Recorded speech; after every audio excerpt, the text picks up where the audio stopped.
모세가 하나님의 이스라엘 백성들에게 가라, 지금 애굽에서 종살이하는 400년의 시간이 너무 고통이다, 이제 그들에게 하나님의 역사를 보이겠다라고 말씀하시고 이제 출발한 지 혼자 혈혈단신으로 하나님 앞에 씨름했잖아요. 저는 말을 못합니다, 저는 늙었습니다 라고 했을 때 하나님이 아니다, 가라 라고 명령하셔서 모세의 고집을 꺾고 하나님의 말씀에 순종해서 다시 이 시내산에 오기까지 대략 한 1년 정도의 시간이 흘렀습니다. 다시 하나님께서 1년 만에 모세의 80평생과는 비교할 수 없는 100년 같은 1년이 이제 흐른 거죠. 바로왕 앞에 서고 수많은 기적들을 일으키고, 그리고 다시 이제 하나님께서 이 시내산 앞에, 하나님의 산 앞에 서게 하셨습니다. 그 하나님 앞에 섰을 때는 모세 혼자였는데 하나님의 언약이 그대로 성취되어서 이제 한 200~300만 명의 이스라엘 백성들과 함께 다시 이곳에 온 거예요. 하나님의 말씀은 실제로 이루어졌죠. 아멘이죠. 하나님의 말씀은 능력이고 실제입니다. 하나님은 말씀하시는 순간 그것이 이루어진 거나 다름이 없어요. 그렇죠? 사람은 1시간 뒤를 예언해도 그것을 이루지 못할 경우가 너무 많지 않습니까? 하지만 하나님은 그렇지 않습니다. 하나님은 말씀하신 그 자체가 실제이고 능력이고, 그래서 그것을 언약의 말씀이다 그렇게 이야기하죠. 7절 말씀, 7, 8절 보면 모세가 내려와서 백성의 장로들을 불러 여호와께서 자기에게 명령하신 그 모든 말씀을 그들 앞에 진술하니 백성이 일제히 응답했다, 이렇게 하고 있어요. 그렇죠? 응답하여 이르되 여호와께서 명령하신 대로 우리가 다 행하겠습니다 라고 이렇게 모세에게 이야기합니다. 하나님은 말씀하셨어요. 너희들이 내 뜻대로 할 것이냐? 내가 너희들을 5절 6절 온 세계가 내게 속하였으니 너희는 내 소유가 되겠고 너희는 모든 열방 가운데 제사장 나라가 될 것이며 거룩한 백성이 될 것이다. 이 모든 것을 이룰 것이고 하나님이 하실 것인데, 이 일들 가운데 이스라엘 백성들아 너희가 할 것이냐 라고 물어봤을 때 이스라엘 백성들이 예 하겠습니다 라고 했습니다. 그렇죠? 이것은 뭐냐면 하나님과 이스라엘 백성들 사이에 계약이 맺어진 거예요. 계약. 여러분 계약 아시죠? 세상에서 계약은 어떤 서류나, 그렇죠? 그런 데다 인감을 찍든지 지장을 찍든지 서명을 하든지 해서 계약이 이루어지잖아요. 그래서 작은 계약이라도 뭔가 하나 하려면 되게 조심스럽고 한 번 더 읽어보게 되지 않습니까? 하나님은 우리와 서면으로 계약하시지 않고 이렇게 말씀으로 계약을 하셨어요. 왜요? 하나님은 말씀이시기 때문에 그렇습니다. 하나님의 말씀은 우리가 서면으로 계약하는 것과 똑같은 효력을 가지고 우리한테 제시해 주신 거예요. 그러면 그 말씀에 지장을 찍고 인감을 찍고 서명하는 과정은 무엇이냐면 우리가 예 주님 말씀대로 행하겠습니다 라고 주님 앞에 기도하는 것이고 서원하는 것이 바로 하나님과 계약을 맺는 과정이에요. 근데 우리는 뭐 어떻게 하냐면 말로는 했다 하지만 말로 하나님 앞에 약속하면서도 내 안에 벌써 이루지 못할 것 같은, 이미 아멘 주님 뜻대로 하겠습니다라고 한쪽으로는 말하면서도 한쪽으로는 안 될 수도 있어라는 생각을 하는 경우가 많은 것 같아요. 우리는 세상에서도 구두계약이라고 하면 계약이 효력이 있기도 하지만 증거가 없으면 우기면 막 끝이잖아요. 이스라엘 백성들이 하나님 앞에 그냥 나중에 말을 바꿀 수 있는 구두계약이 아니고요. 이 계약은 하나님 앞에 실제로 효력 있는 능력 있는 계약이죠. 하나님은 그것을 아시고 우리가 계약서에 서명하듯이 똑같이 받아들이십니다. 아멘. 그렇죠? 하나님은 우리를 너무너무 믿고 사랑하세요. 그래서 우리가 할 수 없는 우리의 능력치 이상의 것들을 요구하실 때도 있지만 우리가 아멘하면 그것들을 이루게 하시는 분이신 줄 믿습니다. 하나님 앞에 서원하는 것, 여러분 마음을 먹는 것, 하나님 앞에 기도하는 것을 그래서 가벼이 여기시면 안 돼요. 물론 그것을 우리 힘으로 다 이룰 수는 없습니다. 하지만 그 하나님 앞에 드린 서원과 헌신을 마음에 두고 살아갈 때 하나님의 성령께서 우리 안에서 역사하셔서 우리 삶을 사용하셔서 그것들을 다 이루어내시는 하나님이신 줄 믿습니다. 그래서 한편으로 하나님 앞에 약속한 것이 때로는 부담스러울 수 있어요.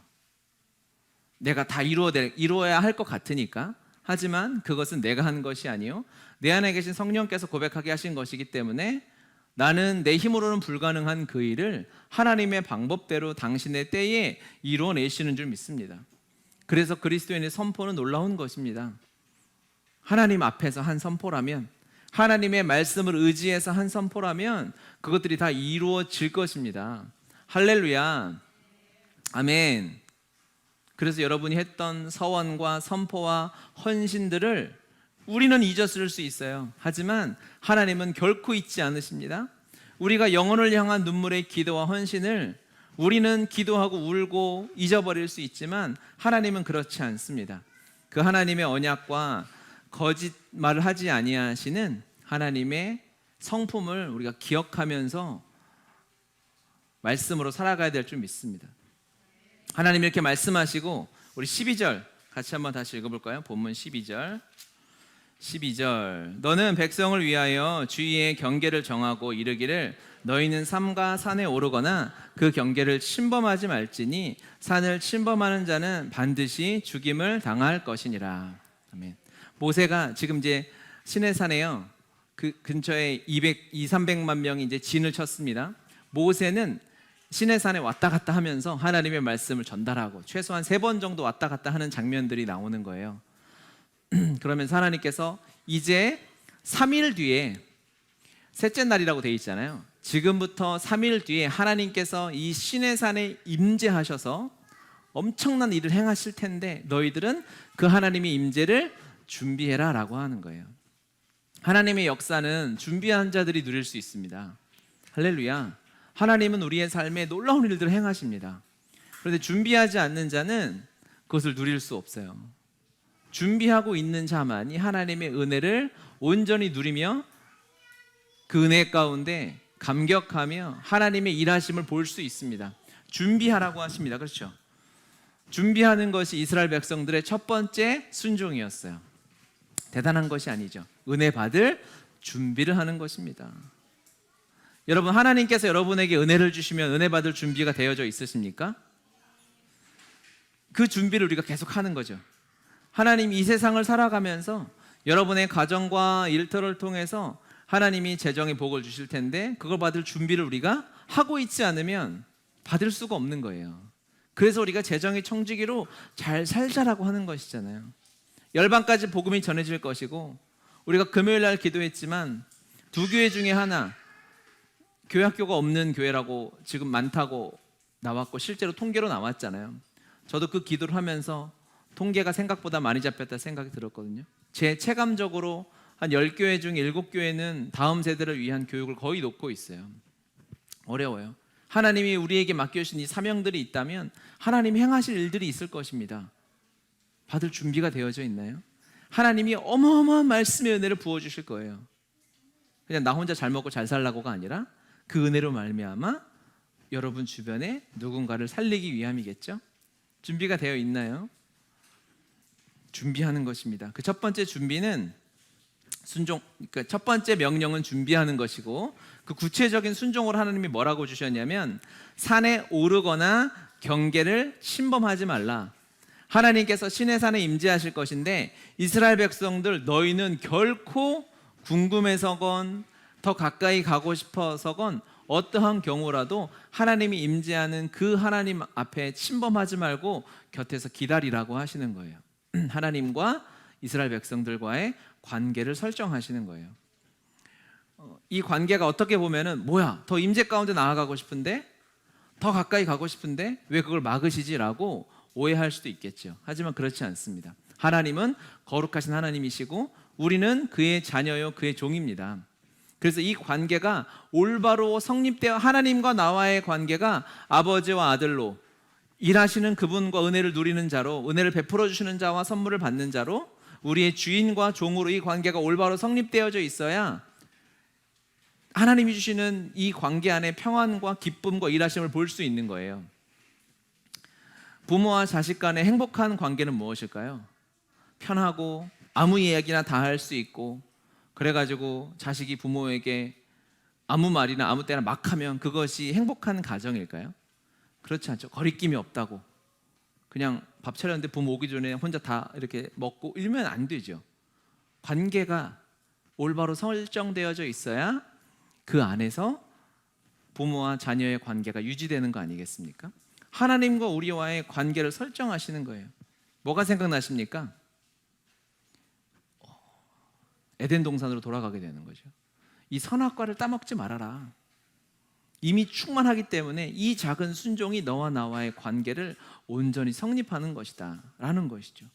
하나님의 말씀에 순종하는 태도, 우리를 오지 못하게 하고 금지하는 것이 아니라 하나님과 나와의 관계에 있어서 하나님의 말씀을 순종하고 존중했을 때 하나님의 자녀로서 이스라엘 백성으로서 살아갈 수 있는 것입니다.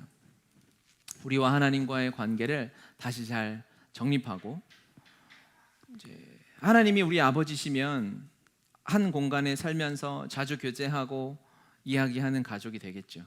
그런데 하나님과 우리와의 관계가 이제 누가 그렇게 표현하더라고요. 간증하는 걸 이렇게 글을 봤는데, 하나님은 저의 아버지이기는 하십니다. 하지만 기러기 아빠입니다. 그래서 1년에 한 번 만납니다. 막 이렇게 뭐 계속 아버지라고 하니까 부인은 못하는데 기러기 아빠인 거예요.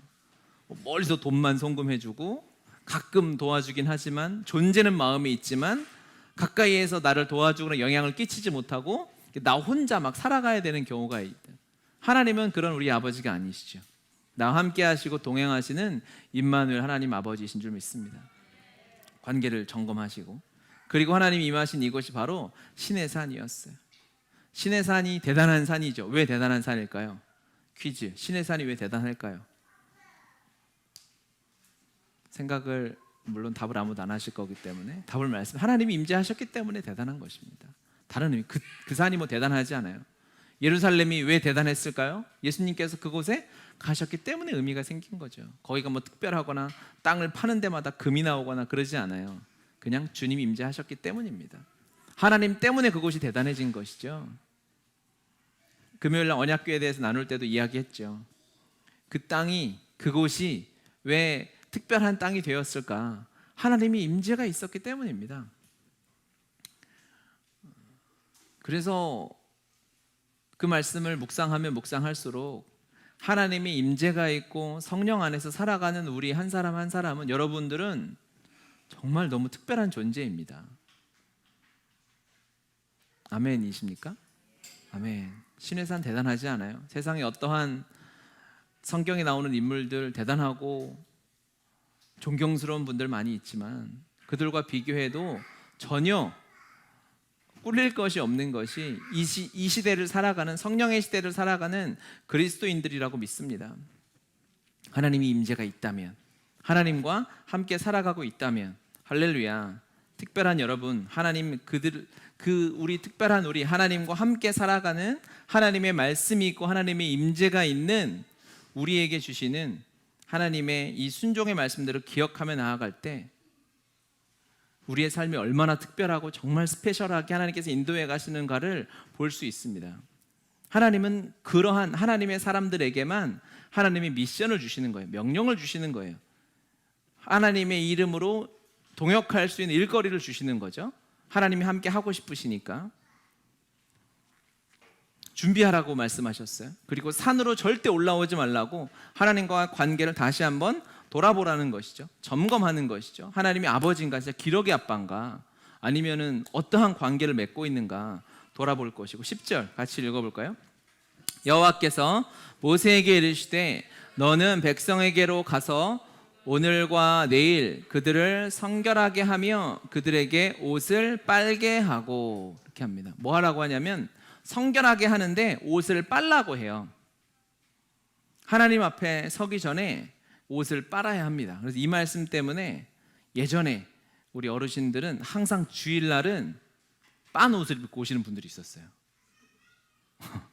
진짜로. 그래서 옷을 또 사시는 분들은 꼭 주일날 입고 오시는 분이 계셨고, 저 아는 목사님은 와이셔츠 같은 걸 사시면은 그대로 포장지 꺼내가지고 입고 오시는 분이 있었어요. 막 줄 다 가 있고 이렇게. 이렇게 이 말씀을 뭐 그 태도를 뭐 닮아야 된다 이게 아니라 하나님께서 옷을 빨라고 하신 의미가 무엇일까요? 옷을 빨면 하나님이 야, 이 옷은 깨끗하니까 괜찮다. 빠는 기준이 뭐겠어요? 또 어떤 집은 세제가 좋아서 잘 빨릴 거고 어떤 집은 깜빡해서 세제를 넣어야 되는데 섬유유연제를 넣어가지고 냄새는 좋지만 옷은 더러울 수도 있잖아요. 빤다는 의미가 뭘까요? 성결과 연결이 되겠죠. 빤다는 것은 우리의 몸을 깨끗하게 단정히 하는 것도 있지만 그렇기 때문에 우리의 마음을 하나님 앞에서 거룩하게 구별하라는 것입니다. 하나님 앞에 나올 때는 무엇을 해야 하느냐? 우리의 마음의 옷을 단정히 해야 하는 것입니다. 할렐루야. 예배에 나올 때는 내가 그동안에 한 주간에 어떻게 살아왔든지 어떠한 마음을 가지고 왔던지 그 상한 심령을 가지고 주님 앞에 와야죠. 맞죠? 하지만 그것에 집중하기보다 그런 마음이 있는 것도 사실이지만 거룩하시고 임재하시고 우리를 사랑하시고 십자가에서 그 사랑을 완성하신 그 하나님을 바라보는 우리의 믿음의 눈을 회복해야 하는 것입니다. 그렇게 우리의 마음을 성결하게 거룩하게 구별하라고 하시는 것입니다. 할렐루야. 그렇죠? 어디든 갈 때 우리가 옷을 단정히 입잖아요. 중요한 자리에 갈 때 누구를 만나거나 뭐 소개팅을 하거나 그럴 때 뭐 슬리퍼 신고 가지 않죠. 어떤 회의 자리에 가거나 어르신들을 만날 때 그냥 러닝셔츠 입고 가지 않죠. 옷을 준비하는 거예요. 옷을 준비할 때 우리의 마음이 준비되는 것이죠. 하나님께서 이런 순종의 도구를 통해서 우리가 하나님 앞에 나아갈 준비를 하는 것들을 말씀해 주시는 거예요. 여러분, 우리는 예배는 하나님을 만나는 시간은 준비해야 한다고 했습니다. 그렇죠? 오늘 찬양 인도자가 나누었던 것처럼 하나님을 향한 예배가 준비가 되어지지 않을 때 이것이 이제 식상해지기 시작하거든요. 토요일 오후에 제가 주일 예배를 준비하자라는 글들을 올리지 않습니까? 그러면서 가장 기본적으로 내일 하나님 앞에 예배 드릴 때 나아갈 우리의 마음을 새롭게 하고 말씀을 읽고 적은 헌금을 하나님 앞에 준비해서 드릴 때 하나님은 그 마음을 보시는 거예요. 그렇죠? 그때 하나님 앞에 나아가는 우리의 마음과 태도가 새로워지는 것입니다. 하나님을 만날 준비를 해야 하는 것이죠.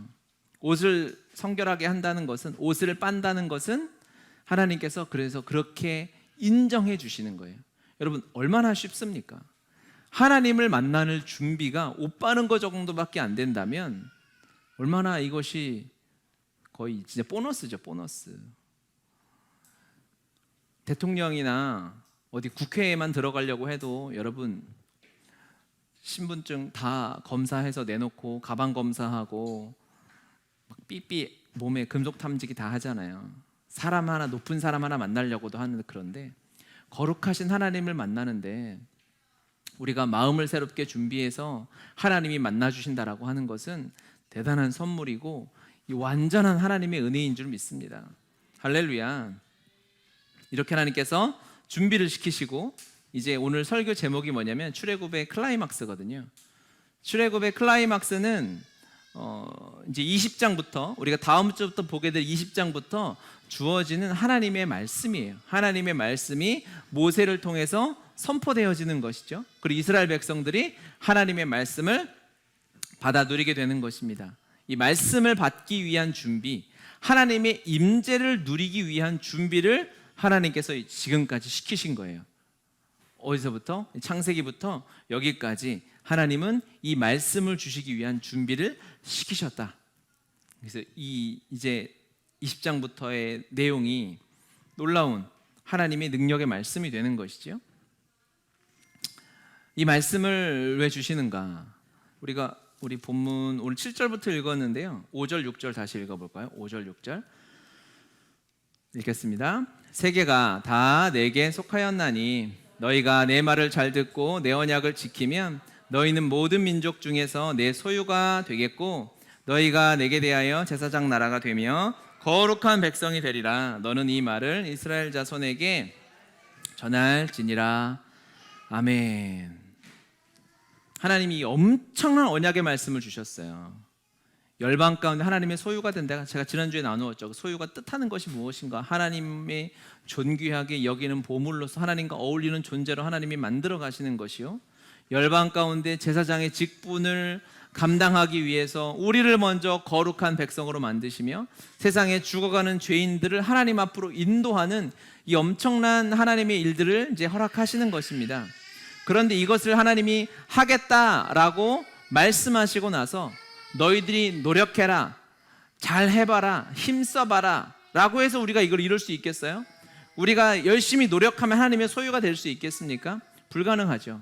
하나님이 하셔야 합니다. 할렐루야. 약속도 주님이 하시는 것이고 그 약속을 이뤄가시는 분도 주님이십니다. 주님이 이 약속을 어떻게 이뤄가시느냐? 그것 때문에 이 말씀을 주신 것입니다. 선포되는 이 임재의 말씀은 하나님께서 당신의 이 계획, 우리 한 사람 한 사람을 향한, 우리 교회를 향한, 민족을 향한 하나님의 계획을 이루시기 위해서 이제 이 말씀을 주시는 거예요. 이 말씀이 어디에서 임했나요? 누구에게 임했나요? 그거를 잘 볼 필요가 있죠. 첫 번째, 이 말씀은 이스라엘 백성들에게 임했습니다. 그렇죠? 이스라엘 백성들이 하나님의 소유로 거룩한 백성으로 먼저 살아내는 것이죠. 하나님이 말씀을, 십계명은 요약하면 하나님을 사랑하고 이웃을 사랑하는 거잖아요. 우리 형제자매를 사랑하는 것이잖아요. 하나님의 말씀이 임한 이스라엘, 너희부터 하나님을 사랑하라는 거예요. 할렐루야. 하나님을 사랑하는 것은 하나님을 예배하는 것입니다. 할렐루야. 예배의 자리에서 하나님을 향한 사랑이 드러나게 됩니다. 여러분, 우리가 하나님을 어떻게 사랑하나요? 가장 기본적으로 하나님을 예배하는 이 자리에서 주님을 향한 사랑이 증명되는 것입니다. 드러나는 것입니다. 그래서 사랑은 감정인가요? 아니요. 사랑은 감정이 아니에요. 사랑은 삶으로 증명되는 것이죠. 그래서 여러분, 하나님을 사랑하기 때문에 우리가 봉사하죠. 하나님을 섬기는 마음으로. 할렐루야. 우리가 청소하고 찬양으로 여러 모양으로 봉사하는 것은 하나님을 사랑하기 때문입니다. 누가 시켜서가 아니죠. 안 하면 제가 째려봐서가 아니죠. 여러분이 하나님 앞에 헌금을 왜 드립니까? 하나님을 사랑해서 드리는 겁니다. 그런데 찔릴 때가 있어요. 그렇죠? 하나님을 내가 마음이 별로 안 좋고 엄청 짜증나고 화가 나고 졸려서 하나님을 별로 사랑하지 않는 것 같은데 헌금 시간에 헌금 드릴 때 있죠. 솔직히 있잖아요. 하지만 그것은 우리의 감정에 속는 것이죠. 우리가 하나님 앞에 드리는 작은 예물도 큰 예물도 하나님을 사랑하기 때문에 드리는 것입니다. 사랑하기 때문에 하는 거예요. 그 순간에 표면적인 감정을 보면 내 감정은 메마른 것 같을 때 있어요. 그런데 거기서 질문을 몇 개 던져보라고요.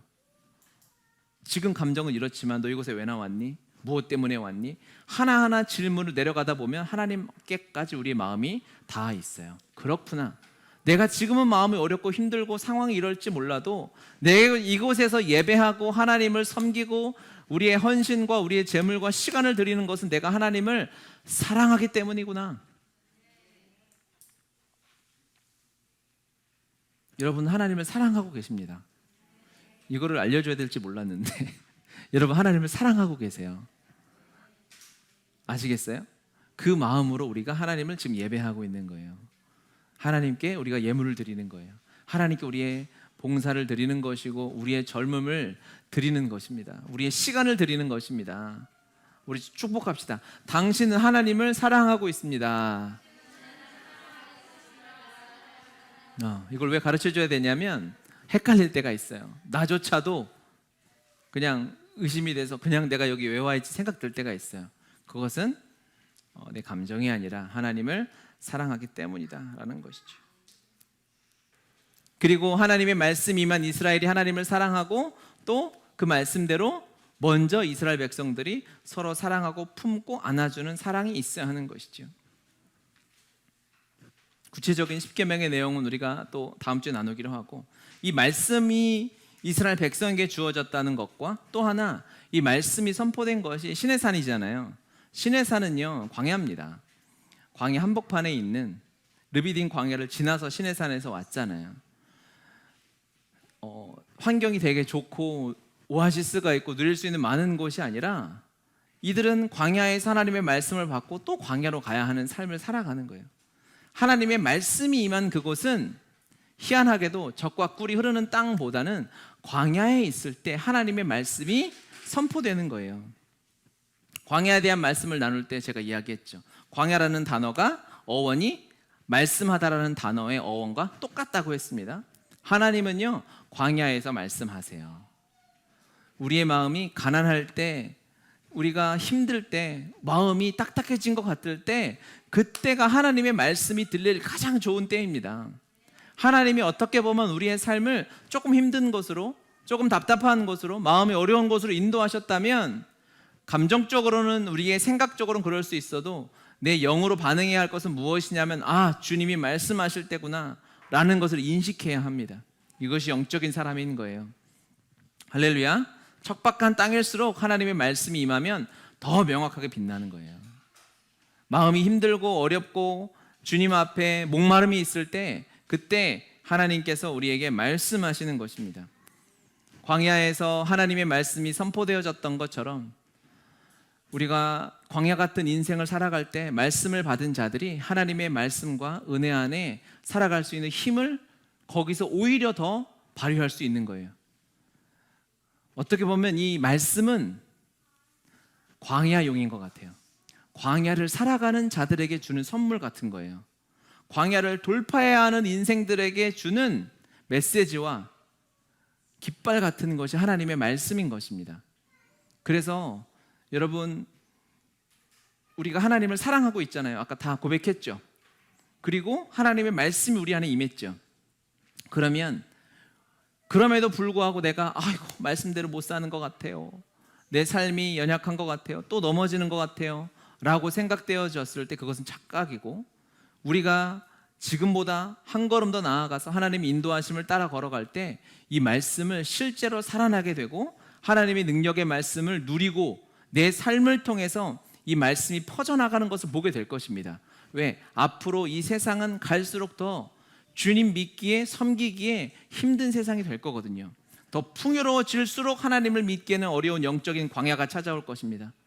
더 사람들이 잘 살고 많은 것을 누릴수록, 평안해질수록 영적으로는 메마른 광야와 같은 일이 우리 앞에 펼쳐지게 될 거예요. 할렐루야. 그렇다면 이제 우리 안에 있는 이 말씀이 능력을 발휘해서 나타나게 될 것입니다. 이 말씀은 능력이 있기 때문에 그렇습니다. 지난주에 한 주간 하나님께서 그 광야 같은 척박한 땅에서 말씀으로 살아가는 한 교수님을 만나게 하셨어요. 직접 만난 건 아니고 책으로 만났어요. 이 사랑으로 길을 내다라는 책을 쓰신 윤상혁 교수님인데, 이분이 한국에서 태어나서 사진, 네, 이분입니다. 인상 너무 좋으시죠? 언젠가 여러분이 다 보게 될 겁니다. 한국에서 태어나서 미국에서 대학을 다니고 미국 시민권자입니다. 그런데 거기서 이제 결혼을 잘하신 건지 잘못하신 건지 이제 미국인 이제 사모님과 결혼을 하셨어요. 저분은 의사예요. 근데 이 미국인 사모님이 감사하게도 북한에 대한 비전이 있으신 거예요. 그래서 북한을 품고 있고 북한을 위해 가기로 막 하다가 결국 북한에 가게 됐어요. 북한의 북쪽에 나선 이제 지구라고 있습니다. 그 외국인들이 와서 공장도 짓고 하는 일들을 하는데, 그곳에서 이제 미국인이기 때문에 북한 땅에서 지금까지 하나님이 공장을 세우게 하시고 병원을 세우게 하시고 유치원을 세우게 하시면서 그 북한에서 하나님의 말씀으로 그 광야 같은 곳에서 살아내는 그 스토리들이 여기 담겨져 있는 거예요. 근데 이분도 미국에서 하나님을 잘 믿고 따를 때는 별로 이 말씀의 능력을 별로 경험하지 못하다가 너무너무 척박하고 주님 믿기 너무 어려운 땅이잖아요. 물론 외국인들은 교회를 갈 수가 있어요. 하지만 그곳에서 뭐 복음을 전한다거나 예수님의 이름을 말하면 바로 갇히거나 구금되잖아요. 우리가 뉴스를 통해서 알잖아요. 외국인이고 뭐고 예수님을 전하고 기독교를 전파한다는 것은 그 땅에서는 국가 전복죄 막 이렇게 죄명을 달아가지고 막 수용소에 넣어버린다고요. 그래서 20년씩 막 갇혀있고 한다고. 예수님 믿기 너무 어려운 땅이 마음대로 찬양하고 예배하기도 힘들어요. 그런데 그곳에서 동행하시는 그 하나님과의 놀라운 역사와 은혜들이 담겨져 있어요. 돈이 없는데 북한은 경제 제재가 있지 않습니까? 그러니까 공사를 하더라도 중국에서 자재를 넘어갈 때 그 자재가 어디에 쓰이는지가 다 증명이 돼야 되고 유엔에서 허가를 받고 미국의 허가를 받아야 돼요. 우리나라에서 3개월 정도면 끝나는 공사가 북한에서 공사하려면 최소 5년, 7년씩 걸린다는 거예요. 돈도 많이 들죠. 그 일들을 큰 단체도 아닌데 작은 NGO 단체를 하나 만들어서 그곳에서 유치원을 지어서 한 2, 30명 들어가는 유치원을 지어야 되겠다라고 했는데 그곳에서 150명 넘는 아이들을 케어하고 있는 거예요. 사랑으로. 얼마 전 일이에요. 하나님이 그 일들을 행하셨어요. 돈도 없는데 버스 타고 가다가 만난 사람이 뭐 하냐고 하다가 이걸 나눠가지고 그러면 잠깐 우리 집에 오라고 해가지고 이제 미국에서 갔는데 그분 집이 대저택인 거예요. 봉을 만나게 하시고 하나님이 공급하시고 말할 수 없는 그냥 하나님의 놀라운 은혜와 역사가 구석구석에 있는 거죠. 그 사명을 받고 이제 이분의 이 책에 있는 간증 중에 하나가 뭐냐면 이분 이제 치워주세요. 이분이 얼굴이 나보다 하얀 것 같아가지고 다 이분만 쳐다보는 것 같은데 이제 병원과 유치원을 이제 세우려는 이제 허가를 다 받아가지고 자재를 들여와서 짓는데 먼저 이제 NGO 사업들을 하셨던 선배들이 얘기를 해주는데 이 북한 사람들이 가난하잖아요.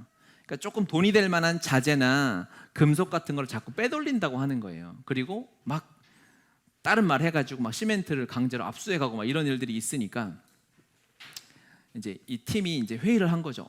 왜 그곳에 쓰이는 자재와 모든 것은 성도들의 헌금으로 이제 보내진 거니까 그 선배가 그랬대요. 이거는 하나님의 성물과 헌금으로 온 것이기 때문에 절대 저 사람들한테 뺏기지 말고 잘 해가지고 지어야 돼 라고 얘기를 해서 얼마나 긴장이 돼요. 그래서 매일 밤마다 팀원들이 회의를 했대요. 내일 어떻게 하면 우리가 지켜낼 수 있을까? 북한 관리들이 와서 이 자재를 조금이라도 빼내려고 할 때 무슨 말로 저들을 대적해서 이 건물을 온전히 지을 수 있을까? 이 회의를 그냥 밤마다 했대요. 그래서 연전연승을 하는 거예요. 관리들이 와서 얘기를 하거나 어떤 노동자가 좀 빼가려고 할 때 막 맨눈으로 막 다 찾아가지고 이걸 지켜냈다는 거죠.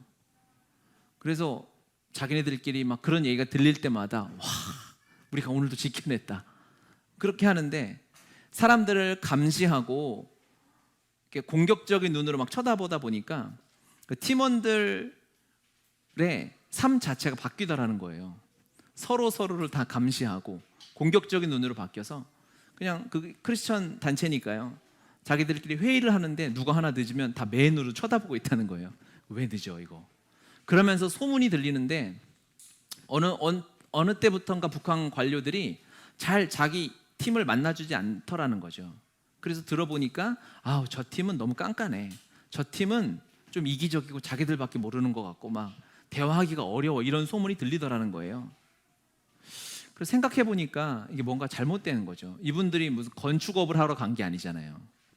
그리스도의 사랑으로 북한의 아이들을 섬기고 하나님의 복음을 전하려고 그곳에 갔는데 뭔가 앞뒤가 바뀐 거죠.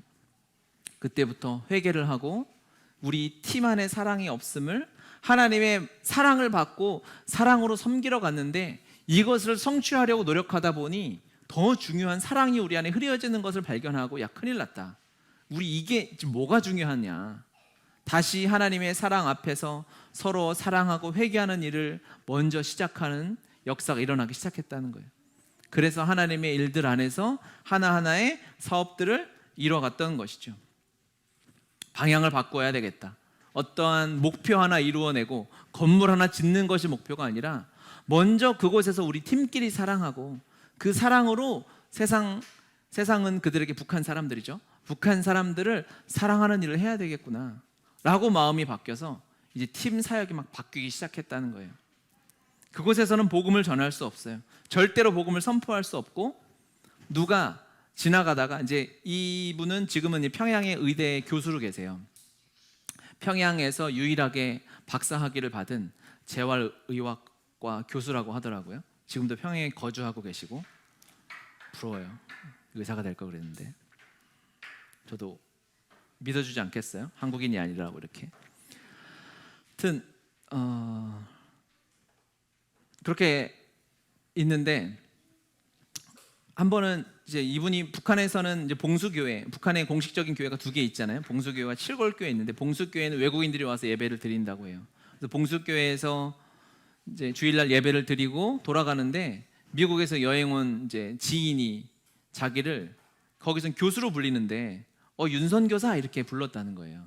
그 선교사라는 호칭 때문에 갑자기 자기한테 출근을 3일 동안 하지 말라고 하고 어디론가 끌려가서 당신은 선교사냐고, 북한에서 제일 싫어하는 말이 선교사라고 하더라고요. 북한의 원수는 기독교라고 하는 거예요. 전쟁 때, 한국 전쟁 때 미군들이 와서 그렇게 주민들을 또 학살하고 했을 거 아닙니까? 전쟁이기 때문에.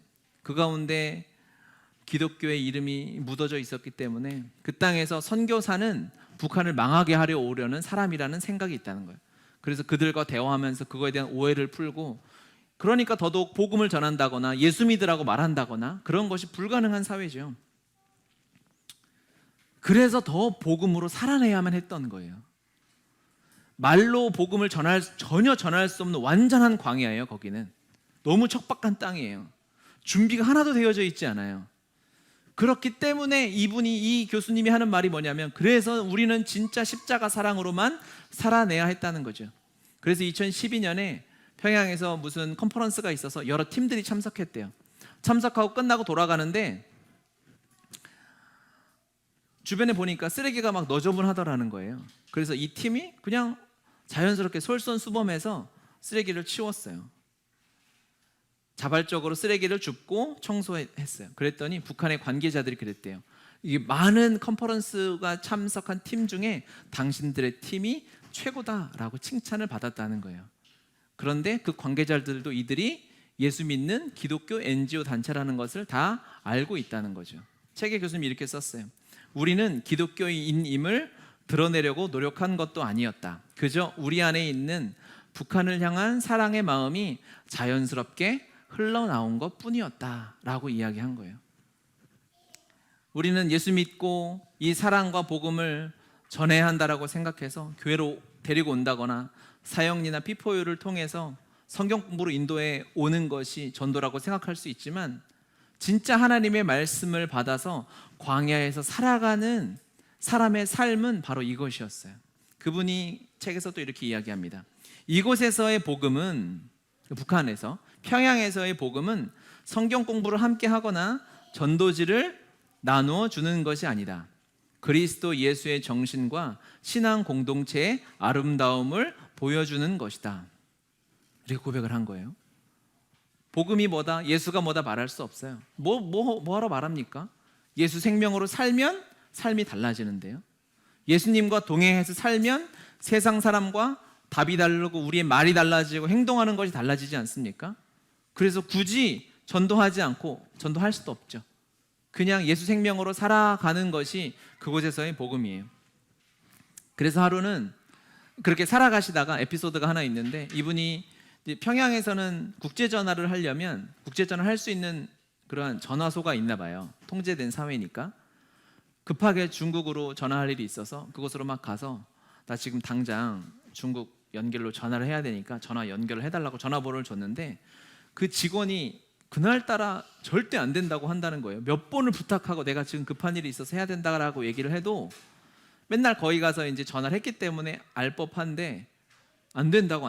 그래서 이거 어떻게 하자고 했는데, 거기 지나가던 이제 다른 간부가 와서 막 웃으면서 이분 윤 교수님이니까 빨리 전화해 주라고 했다는 거예요. 왜 그런 일이 있었냐면, 이분이 그곳에서 북한에서 평양에 살다 보니까, 또 무엇보다 북한 사람들을 사랑하다 보니까 자기 스스로가 표정도 바뀌고 옷 입는 것도 바뀌고 해서 북한 사람들이 입는 인민복 비슷한 것을 입고 전화하러 간 거예요. 그러니까 그 전화소의 직원이 북한 사람인 줄 알고 국제전화를 연결해 주지 않았다는 거죠. 즉 북한 사람들이 보기에 북한 사람으로 착각해서 연결해 주지 않은 거예요. 사랑하니까 변한 거죠. 옷이 바뀐 거죠. 옷이 바뀌는구나. 하나님이 왜 당신의 성소에 들어올 때 옷을 깨끗하게 하라고 했는가? 하나님 앞에 갈 때 거룩한 옷을 입듯이 우리가 세상으로 갈 때 사람들과 똑같은 동일한 옷을 입고 그들과 눈 마주치며 함께 살아야 하는 것이구나. 광야 같은 그곳에서 하나님은 일하고 계셨어요. 지금 하나님이 일하시면 눈에 보이지 않을 때도 있는 거죠. 이분이 하는 말이 뭐냐? 이분이 선교에 대한 정의를 그곳에서 다시 북한 사람들에게 설명하더라고요. 우리가 열방으로 가다라는 책을 예전에 제가 설명하면서 선교의 정의를 말씀드린 적이 있잖아요. 하나님을 우리가 살면서 할 수 있는 가장 영광스러운 행위는 예배이고, 그렇죠? 예배가 없는 곳에 예배하러 가는 것이 선교이다. 이분이 북한 관료들에게 자기가 선교사라고 의심받을 때 난 선교사 맞다. 하지만 선교의 개념이 다르다. 당신들은 선교가 어떻게든 개종시켜서 기독교인들을 만들려고 해서 북한을 무너뜨린다고 오해하고 있지만 아니다. 내가 배운 선교는 그게 아니라 여기는 하나님을 사랑하는, 내가 믿는 하나님을 사랑하는 예배가 없기 때문에 나는 이곳에 그냥 당신들을 의료로 고치고 그리고 낫게 해주고 또 내게 주어질 시간 안에서 이곳에서 예배하러 온 것이다. 북한 땅이 망한 것 같죠. 완전히 닫힌 것 같고 소망이 없는 것 같죠. 하지만 하나님이 이 교수님 통해서 말씀하시는 거예요. 우리가 보는 게 다가 아닌 거죠. 하나님이 놀랍도록 일하고 계시는 거예요. 그곳에 많은 하나님의 사람들을 숨겨두셔서 비록 복음을 말하고 거리에서 찬양하고 이렇게 뜨겁게 예배할 수는 없는 곳이라 할지라도 하나님을 사랑하여 예배하는 자들을 숨겨두시고 일하고 계셨던 것입니다. 아멘. 아멘이죠. 준비시키시는 하나님, 말씀하시는 하나님, 그리고 그 말씀하시는 그곳이 오히려 광야일 때 더 능력으로 나타나게 하시는 하나님의 역사하심을 볼 수 있는 것입니다. 할렐루야. 아멘. 이 세상을 이제 하루하루 살아갈 때 우리 주변에 때로는 나 자신도 힘듦이 있고 광야 같은 때를 산다라고 여겨질 수도 있어요. 그렇죠? 그것은 말씀이 이제 아주 선명하게 출애굽기 20장에 10계명은 선명했잖아요. 왜? 그것의 증거로 표상으로 하나님께서 선명하게 돌판에 새겨 주셨던 거예요. 여러분, 이 시대 영적으로 메말라가고 하나님을 거부하고 혼합된 영이 교회 안으로 들어오는 이 안타까운 시대에 하나님의 말씀이 우리의 삶에 아주 선명하게 새겨지는 때가 되는 줄 믿습니다. 그리고 우리가 마음적으로 심적으로 광야 같은 때라면, 일터에서 가정에서 그런 상황이라면 더욱 그렇습니다. 그곳에서 우리는 그 마음으로 하나님을 예배하는 것입니다. 하나님의 일하심을 바라보고 하나님과 동행하는 삶을 살아갈 때 놀라운 주님의 일하심이 수많은 영혼이 살아나는 역사가 일어나게 될 줄 믿습니다. 이 교수님은 예수님을 전하지 않는데 이곳에서 예수쟁이로 인정받고 있어요. 능력이 있어 사람들이 수많은 사람들을 데려오고 막 의학으로 할 수 없는, 이분 전공이 뇌성마비, 소아마비 이런 아이들을 고치는 일들을 하거든요. 그런데 고칠 수 없는 많은 사람들을 하나님이 고치시고 일하고 계시는 거예요. 하나님이 우리를 통해서 영적으로 아프고 다치고 소망이 없는 그들을 고쳐내는 역사가 일어나게 될 줄 믿습니다. 할렐루야. 우리 함께 찬양하고 기도하면